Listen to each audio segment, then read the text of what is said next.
એ ભાઈ આજકાલની જનરેશન છે ને એકદમ નેક્સ્ટ લેવલની જનરેશન છે, એકદમ ટોપ વાળી. હમણાં શું થયું ખબર, એક ટ્યુશન છૂટ્યું હોય ને ત્યાં એક કપલિયું બેસી રહેલું હતું. એ પોયરાઓની લગભગ ઉંમર 14-15 વર્ષની ઉંમર હોય એ લોકોની.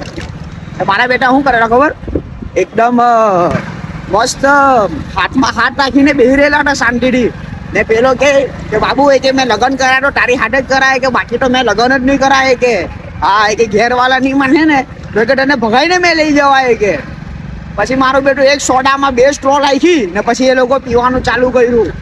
ને એકદમ એમ કે હવે તું ટ્યુશન નહીં આવે તો મેં બી ટ્યુશન નહીં આવે. કે જે છે તે કે તું જ છે કે મારું. એ કે આપણે કે હવે લગ્ન કરી લેવા જોઈએ. કે હે તમારી માને મારે તમારી તો અમે તમારી ઉંમરના હતા ત્યારે અમને એ બીક લાગતી હતી કે જો ગણિતનું લેસન નહીં લઈ જવું ને તો સર મારી મારીને અમારે ચામડા ઉખાડે. એમ કોઈરીની તો વાટ જ દૂર આવે એ ટાઈમ સમયની અંદર. વાત તો સહી છે. તમને લોકોને હમણાં લગ્ન નહીં પડેલી છે. સુધરોલા ડોફાઓ ભણી લેવ, ભણવાની ઉંમર છે. તમે લગ્ન કર્યા તો અમે હું વાંઢા મારવાના અહીંયા.